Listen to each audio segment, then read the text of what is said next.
want to get straight to my next two guests.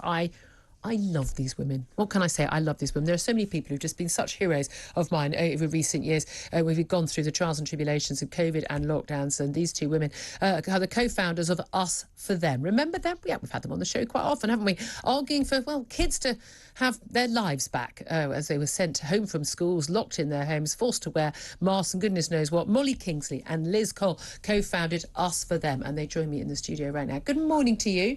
Good morning, Lovely to see you both. But you are now also jointly the co-authors of a new book called The Children's Inquiry. Liz, explain what this is about. Yeah, so we really felt we urgently wanted to put on the record the impacts of the pandemic response on children, and not only the impacts, but how collectively as a society we failed children. We failed to protect them. We actually put them to the bottom of the heap. Yeah. I mean, we had report after report about how it wasn't necessary to close schools. We closed schools in this country longer than I think every nation except, was it Italy? By a long way. I mean, Sweden, not a single child was sent home from school under the age of 16. They continued.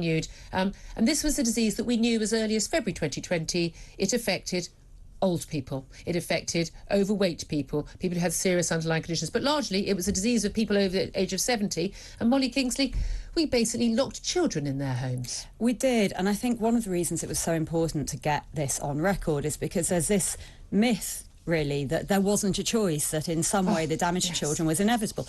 There was a choice. This was, throughout policy decisions, and they were conscious decisions, the impact of which was to crush children. And I think, the reason that we felt it was urgent to get this out there is because a lot of this damage is still ongoing. So did you know there are 1.7 million children currently persistently absent from school? That's 1 in 4 before the pandemic. I know, it's staggering, isn't it? I know. We talk about these missing 100,000. Those are the kids who just never came back to school.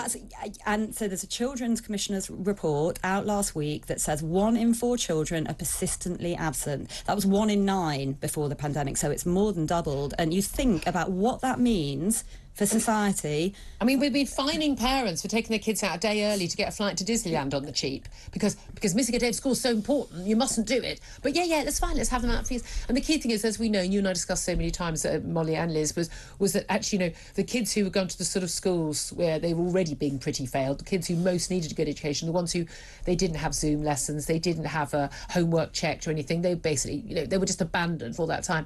Now, you found out as part of the research for your book, I'll come to you, Liz, that Sage had looked into this. And I remember vividly those press conferences with the Chief Medical Officer and the Chief Scientific Advisor and Whitty and Valence. And they were very clear about how we did not need to close schools. Schools were closed because the teaching unions demanded they were closed, and terrified parents went, my child's not safe at school. Children were always safe from COVID and always safe in school.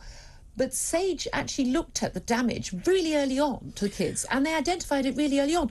But we're only finding out about it now. In April 2020, there was an annex report which predicted so many of the harms, which, quite frankly, were also predictable to anyone with any intuitive sense. Exactly. And what did the Sage paper say? That these are the experts advising the government, and they're looking a month into lockdown, they're going, this is what's already happening. Yeah. They identified the risks that we know to safeguarding, to educational attainment, and obviously as well to mental health for children, which is, as we now know, obviously have all become all too clear. Because we all talk now, and I'm amazed the media now go, isn't it terrible these children have got mental health problems? Really? No, Sherlock? I mean, we were talking about this really early on, weren't we? But also things like, that child abuse increasing because people stuck in these homes in these difficult situations, children having no escape, no one to see the bruises and say, this child needs rescuing. But see, they knew this, but why was this not publicised in April 2020? So I think it speaks volumes that this particular paper was an annex to a Sage document. This was just something on the side. And on the side, the minutes of the meeting they suggest that it wasn't even talked about. So children were 11 million children. 11 million children. And what this paper showed is that the safeguarding regime for those children had failed. So government had said, you might remember, vulnerable children should be in school. Yeah. We knew in April 2020 that those children, 94% of those children, were not in school. And also the children who weren't vulnerable had become vulnerable. Everyone I know, everyone listening and watching this will know a child that was perfectly fine and no longer is Yeah. perfectly fine. They're unhealthier, the self-harm, the attempt to suicide, the eating disorders, they've all gone on. And of course children now sit backward. Babies who've only ever seen adults in masks not learning how to speak properly. I mean, I think just across the cohort, it's devastating, and there's no plan. This is so many papers are saying intervention is now crucial, it's urgent. Where is the plan? There's no plan to help these kids. There's no money to and help there these seems kids. to be just this desire to move on, brush under the carpet that this ever happened, and this is one of the real reasons why we wanted to put this out, because we can't have this rewriting of history. And also, we know we're going to face, and I remember when masks were first brought, kids were brought back into school, and I said, don't close the schools, you'll never get them open again, and they brought kids back, and they made them mask, and I battled, and I said, no, if they mask for a day, they'll be masked for ages, and they were, and we know the damage from that. The teachers knew the damage, everyone knew the damage, and people pushed for it, and they pushed for it a lot because they felt like, but it was keeping everyone safe. It was all the theatre of COVID, wasn't it?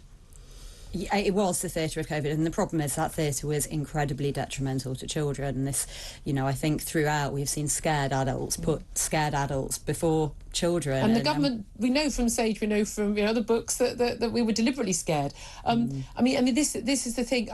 In terms of your book, this is the Children's Inquiry. You're worried, aren't you, that there isn't going to be a proper emphasis on what happened to children? We didn't even have children specifically mentioned in the COVID inquiry.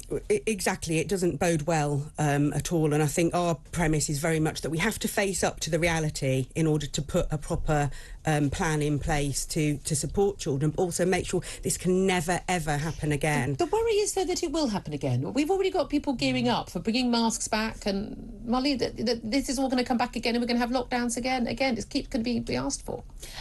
I mean, I think we have to hope, for the sake of the kids, that it doesn't happen again, because you can't keep doing this to children's lives. Childhood is a short season, and we have just taken away 2 years of it.